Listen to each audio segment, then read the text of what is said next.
Welcome back, ladies and gentlemen. Hopefully you're refreshed right after this break. And now for our next session. The next session, ladies and gentlemen, is an inspirational one. And here is a brief.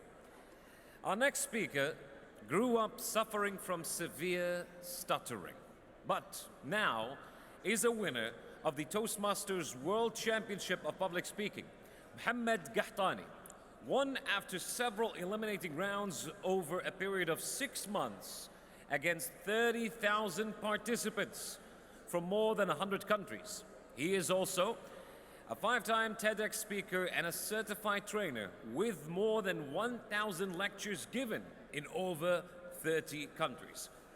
Delivering a motivation speech on this afternoon titled Teachers of the Futures. Ladies and gentlemen, make some round and applause for Mohammed Gahtani.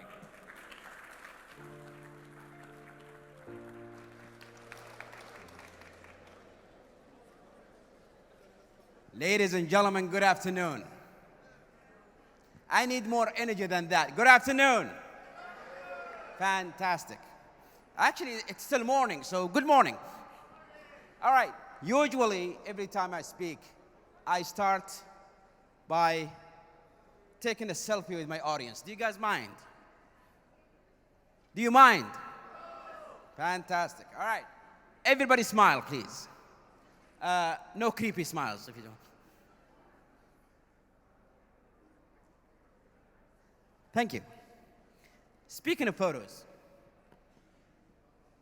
do you remember the very first photo that was taken of you?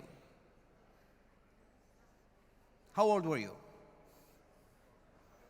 5, 6? What kind of photo was it? Polaroid, right? Now, why? Because back then Polaroid was the cutting edge technology. You click, you take it, you shake it, and you have a photo. And Polaroid made a lot of money out of that invention. But things changed and technology advanced, and we got the cameras that, you put it in, you click it, and then you click again. It was a hit for a while, but Polaroid always said, you know what? We have a good thing going. Let's just stick with what we have. Technology kept on advancing, and now you can take a picture on a digital camera or even on your phone, and Polaroid still insisted, let's just stick with what we have. Where is Polaroid now? The company went under in 2011. Ladies and gentlemen, time will change. Life will change. And we are in a time where change is happening much faster than we are used to. And I know that nobody wants to change. Everybody wants to do what they are used to. They want to do what they are known for. They don't want to do something new. They don't want to even learn something new. But guess what? You do that, you'll be left behind. So how can we step out of our comfort zone? I'm going to give you 5 steps. 5 steps that will help you to be more receptive to a change. And for us to memorize these 5 steps, we're going to use the fingers in our hand. How many fingers do you have in one hand? I heard 6. What's that? 6? Yes, we have 5. The first one is your thumb. Sir, how are you today? I am good. Or maybe I'm not so good. The thumb represents your status. Now, what do we mean by that? By show of hands, how many of you know or heard of Maslow's rule of motivation? Now, Maslow is a pyramid that says you cannot get motivated to achieve something high in your life unless you go through several steps. The first step is the physical need. The need to eat, to drink, to be healthy, to have a roof over your head. You cannot pass to the next level unless you meet this level. Now, luckily, we all have jobs that pays the bill. We have a roof over our head, so that is met. The second one is the safety need. If I gave you an offer, a job offer, that pays 3 times as much as you're getting paid right now. 3 times. But You're gonna work in a country where there's a conflict. It's a war zone. Would you take it? Why? Yeah, but the pay is good, but you still won't take it. Why? Because we want to know that when we leave our house in the morning, we're going to come back at the end of the day. We want to feel safe. Now, alhamdulillah, we live in a safe country. So this is also met. The third one is the social need. If I give you a job offer, again, pays 3 times as much as you're getting paid right now, but you get to work in a remote location for the entire year with only 3, 4 other people with you, would you do it? Why? But the pay is good, but you still won't do it. Why? Because we need people. A husband, a wife, kids, family, friends. Now, lucky, we have that covered too. Now, here's the trick. A lot of people, sadly, stop at the 3rd level. They say, well, I got a job that pays well. I live in a safe place. I have family and friends around me. So why do I need to change? I'm happy where I am. Status means, ladies and gentlemen, is don't think about what you already have. Because if you only think about what you already have, nothing is going to drive you to change yourself or to improve yourself. Always think about what you are missing. And guess what? Everybody in here is missing something. Nobody's perfect. Everybody in here is missing something. There is something that you're missing. And when you keep thinking about what you're missing, that is your drive to be more receptive to change. Step number 2, focus. And we're gonna reference it with your index finger. Now, what do we mean by focus? There was a professor in Michigan University, I think. He wanted to do an experiment with his students. So he walked into the class with a jar full of M&Ms and a bowl and a spoon. And he asked for a volunteer. A volunteer came to the front of the class. He said, we're gonna all count to 10. And during this time, I want you to take as much M&M from the jar into the bowl. Is it clear? He said, yes. All right, everybody, let's start counting. 10, 9, and the guy just, shoving the M&Ms as fast as he could. The bowl is full. He said, thank you, go have a seat. He returned all the M&Ms in the jar again, asked for a second volunteer. When the second guy came in, he said, I want you to do the same thing. However, every green M&M is worth 5 points. The rest is just 1 point. Clear? He said, yes. Let's start counting. 10, 9, and again, the guy's, he's trying to get the green ones, but, he's carrying as much as he can too. The ball is again full. He said, thank you, go have a seat. He returned the M&Ms in the jar again, asked for a third volunteer. He said, I want to do the same thing. However, every red M&M is minus 5 points. What do you think the third guy did?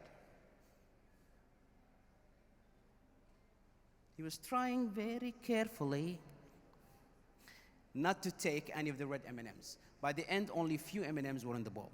And the conclusion this professor drove from this experiment is, ladies and gentlemen, when we think about what could go wrong, we don't do much. And when we think about what could go right, we achieve a lot more.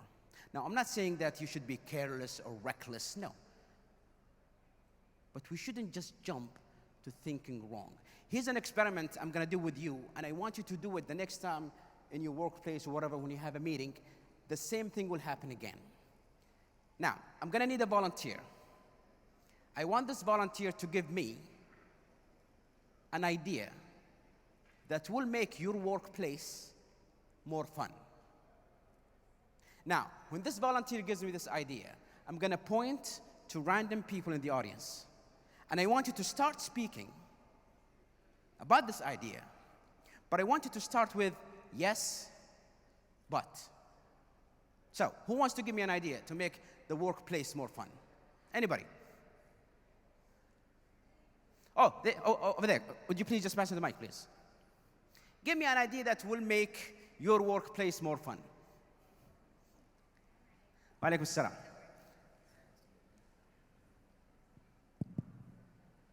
My name is Sarah Bawazir. I'm from Khalifa University. And what would make the university fun is if we have sleeping pods for students or staff to have a nap, power nap. and Mumtaz. then- Okay, great. So, sleeping pod so student can have a nap. Now, yeah, please give it a hand. Now, I'm going to point to random people in the audience. I want you to start speaking about the same idea, but start with yes, but. Yes, but what? Yes, yeah. So the idea is sleeping pods so students can take naps. Start, yes, but Yes, but we will lose time to we'll do lose time. other- Thank you. Anybody else? Yes, but people might oversleep. Great. Yes, but there is no place, so we need a place for fantastic. Yes, but huh? Costly. Yes, true. Change Yes. will not coming. Huh? Change will not coming. Now, We won't change. We won't change. If we are sleeping, will not make change in our life. I don't even know who's talking. Yes, but huh? Sleep at home. Now, what do you think she feels now? No, she feels like this guy just killed my idea. Now, we're gonna do the same experiment again. But when I point to you, I want you to start with yes and. Now, I need a different idea. Anybody here has a different idea? Yes. Exercising at work. Fantastic. Yes, and. Yes. No. Yes, and. Yes, and we can work to do it. What? We can make a place for it. Fantastic. Yes, and. Anybody? Yes, and, sir. People will have so much more energy. Yes, and. All right. Yes, and what else we can do? Yes, and. Yes, and we need to provide stand-up desks so that people can stand up while they're at work. Now, you see what happened to the idea. It was just exercise. Now we have stand-up desks, and we have tracks, and we have other stuff. Why? Because we didn't think about what could go wrong. Number 3, meaning. Now, I heard the story. I cannot confirm if it's true or not, but they say like when President Clinton was elected into office, and one day he was standing in the Oval Office, looking at the front yard of the White House, and he noticed at the side, there is this small room at the far end, and there's a soldier standing in front of it. And he noticed that the soldier is there 24/7. Every time he looks at it, there's a soldier standing there. So one day he was taking a stroll, and he approached that soldier, and he asked him, what's inside the room? And the soldier said, I don't know. Well, can you open the door so I can see what's inside? Yeah, I'm sorry, sir, but you're not allowed here. Excuse me? I'm the president of the United States. I know who you are, but I have strict rules that not even the president can open this door. Why? I don't know. So the president go back to the White House, and he calls the guy who's in charge of, of the entire White House, and he says, "Are you aware that there's a soldier standing in front of a room over there, 24/7? Yes, sir. Are you aware that I'm not allowed to enter that room? Yes, sir. Why? I don't know." Dude, what do you mean you don't know? Well, Mr. President, I've been working here for years, and everybody knows that that room is off limit. Nobody's allowed in. Yeah, but why? We don't know. So he asked that they go through the archives of the White House to find out when did that post start? When was that soldier was placed there? And they found out that back, I think, when Eisenhower was in office, the painting, the outside painting of the White House was kind of dull, so he wanted it that White House to be repainted. Now, he had some baseball collectibles inside that room, so the staff took it inside the White House, and they painted the walls, the fences, and they painted the room. It happened that his grandchildren was visiting, and they were naughty boys. They walked into that room with the paint still wet, and they messed up the paint all over them. They came back to their grandfather, and grandfather, who's the president, is mad now. What happened? Mr. President, they just, walked into the room. Do it again. So they painted the room again. The next day, they still did the same, came back with paints all over them. He got angry again. Why didn't you stop them? Well, they're the grandchildren of the president. We can't really stop them. He said, paint the room again. Put a soldier in front of it. And nobody's allowed, and I don't care who comes. I don't care if it's the president himself. Nobody's allowed into that room. And they actually wrote it down. And they put a soldier there. And the president forgot about it. His term ended and he left. Another president came in. Another one came in. Another one came in. And the soldier is still standing there. And when you ask him why, he says, I don't know. Ladies and gentlemen, let me ask you this question. Do we do the same? How many rules and regulations that we follow blindly and we don't even know why we're following them? When you look at the education sector, we all got used to the blackboard and the chalk. And a lot of people resist moving away from that. And when you ask them why, I said, well, because this is the way I know how to. Yeah, but why? Do you have a reason? No. Sometimes we do the thing over and over and over again, and we forget why we're actually doing it. So step number 3, meaning everything that you do, you should know why you're doing it. Not because somebody else did it before. Maybe it's time for us to change. Number 4, relationships. Imagine you're working in a ship, and your job is maintaining the front side of the ship. And there are other people who maintain the rest of the ship. And you do your job perfectly. Everything top-notch.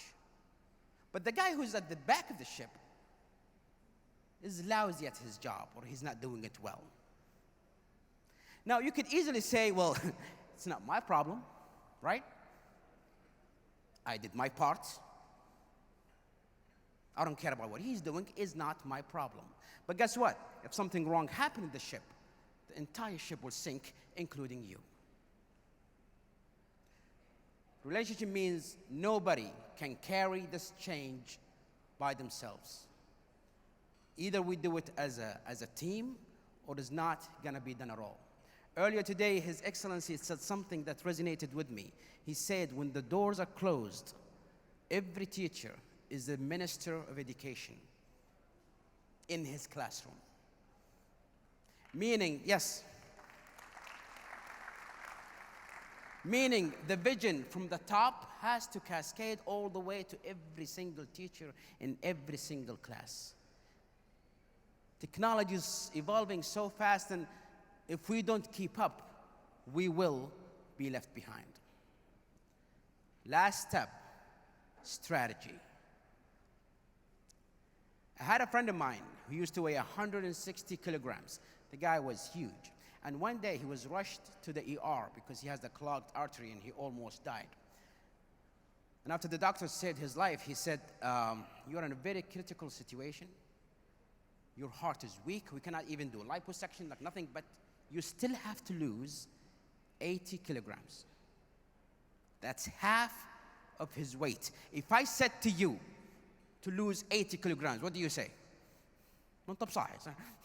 Are you crazy? No, I can't. It's too much. The doctor said, I have a friend of mine who works in a gym. He gave him the contact. And this guy, he went to the gym freaking out. Dude, please save my life. What happened? The doctor said, I'm gonna die. Doctors. Those doctors. They don't know what they're talking about. All I want from you is 5 kilograms in a month. Now that sounds Hard maybe, but doable. And because it sounded doable, the guy started working out, and in 20 days, he was actually able to lose 5. And now he's motivated. Why? Because he achieved his goal ahead of time. So he kept on doing it.